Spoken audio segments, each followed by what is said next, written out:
Good morning, everyone. For those of you who don't know, my name is Cameron, and this is the part of service where we take communion to honor the sacrifice that Jesus made for us on the cross and take the juice and the bread. At different times and for different people, the cross can mean different things, and I'm going to share with you today what it means to me.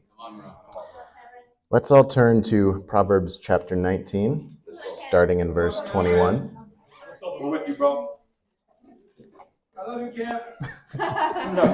Love you too, DK. And it says, starting in verse 21, "Many are the plans in a man's heart, but it is the Lord's purpose that prevails. What a man desires is unfailing love. Better to be poor than a liar. The fear of the Lord leads to life.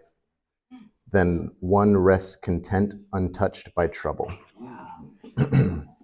Now, the word I want to draw your attention to here is purpose in verse 21.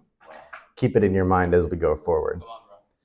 Now let's rewind time 6 months, a year, 2 years to Cameron's life. What did it look like? It didn't look like much. This is times before I truly knew God and before I knew most of you in this room, which I'm glad I do now. I was living in a cycle that was ultimately meaningless. The only things I poured myself into were the things that I enjoyed and the things that I sought purpose in. The things that I thought could bring me joy, even if it was fleeting. The plans I had for my life included work. I enjoyed the physical and mental challenges of my job. I enjoyed the opportunity to get to impress the people in my field by succeeding in my field. The plans I had for my life included my friends. I thought that if I could make the people around me happy, and if I had people who loved me and depended on me, my life would feel a little bit less empty and a little bit more meaningful. My plans included various distractions from the emptiness, video games, reading, just sleep, man, just avoiding what I was trying to run from in my heart. I used these distractions to numb out, to avoid the deeper things that I should have been feeling. And although all these things, work, friends, various distractions, brought a glimmer of life to my life, they didn't actually make me happy. I was still lost, I was still lonely, I was still deeply empty, and most of all, I was enslaved. I was chained to the fact that I felt like my life had no purpose, that I couldn't find a reason to do anything. I was listless. I was unambitious. And the reason for that is God was absent from all those plans. Not only was he not the focus of my life and first and foremost in it, he wasn't even a consideration. He wasn't even in my mind. I knew of God, but I didn't know him. I was trying to fill that God-shaped hole in my life with worldly desires. But even in trying to fill that hole, in finding purpose and a meaning, I didn't have ambition. I wasn't even trying to truly better myself. I was just moving from a temporary fix to a temporary fix. I was just coasting through life, content in the mediocrity of it. The few plans I did have for my life were sinful, lazy, temporary, and so very meaningless. Sometimes I would ask myself, what is my purpose? To seek a career, to seek a romantic relationship, to make my family proud? And that was a scary question. It was an existential question, and the answers I arrived at, weren't even close to being good enough. So I would shrink away from attempting to answer it. I was scared of it. So, did anyone have a room in their house that growing up that they were terrified of? Yeah. Mine was in my basement. It didn't have a door, so every time I walked past it, I could feel how cold and dangerous it felt and how very, very dark it was. I felt like the darkness was reaching out to grab me and drag me into it, and I would never be seen again. Now, I might not be living in the house with that room in it anymore, and I might not have been a child who was afraid of the dark anymore, but I still had that room. It was still with me in my heart.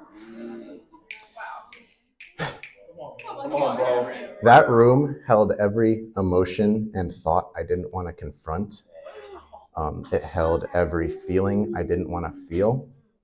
And most of all, it held this scary realization that everything I was doing without God had no purpose in the end. No matter how much or little I tried to find that purpose, that no job or relationship or distraction could provide what God so desperately wanted to provide for me. So I avoided that room like the plague. I ran from the problems in my heart. Come on, Cameron. You know, I grew up near the cross. I went to church with my family, with my parents for almost 20 years. And despite that closeness, despite that religiosity, despite attending church, singing the songs, doing the various events of church, I didn't actually know God. I never had an interest in pursuing a real relationship with him. I said I would do it when I was ready, when I felt like it, when I felt like committing myself, and that time never came, of course. But God didn't wait for me to be ready. Thank goodness. In studying the Bible, he showed himself to me. He showed me what a disciple was, how I wasn't one, how I didn't know who God was truly, and the love he wanted to give me. We're with you, bro. He showed me the cross. Now let's come back to the present. Come on, bro. Thank goodness, because I like it a lot more here. It's a lot brighter and more joyous. Despite everything that opposed God, myself included at many points, he still worked his purpose, and his purpose prevailed, as in Proverbs 19:21. He still brought me into the kingdom, and he used the powerful brothers and sisters I have in this room to do it. Thank goodness.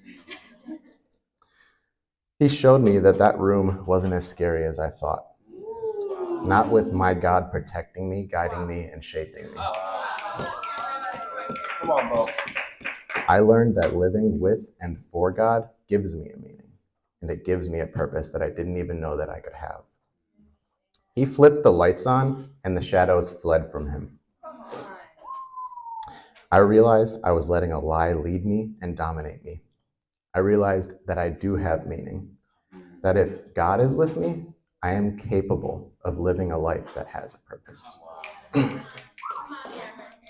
Now let's try to answer that question from earlier again. What is my purpose? Well, I don't even need to answer it because the Bible already has for me. The answer has always been there, just waiting for me to happen upon it or be led to it. Ecclesiastes 12:13 says, "Fear God and keep the commandments, for that is the duty or the purpose of all mankind." He commands me and all of us to love him with all of our heart, all of our mind, all of our soul, and all of our strength. He commands us to love our neighbor as ourselves, and he commands us to go forth and make disciples of all nations. I've found purpose in being a fisher of men, guiding those who were seeking the very same things I was, though none of us knew it.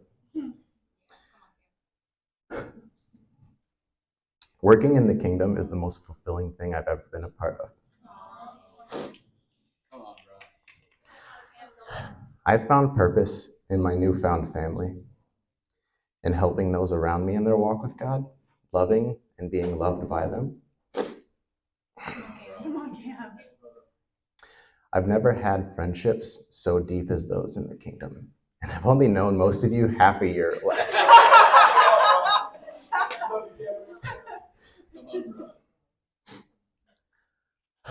But for most of all, for myself, I've found purpose in God's presence, in being his son, learning from and imitating him. So what does the cross mean to me? The cross is purpose. It is ambition and aspiration to do what God wants of me.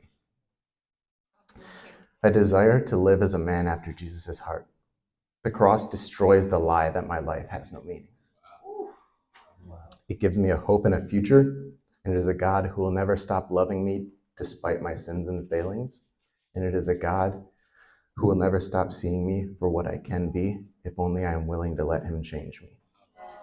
The cross is my purpose. And with that, I'll pray us out.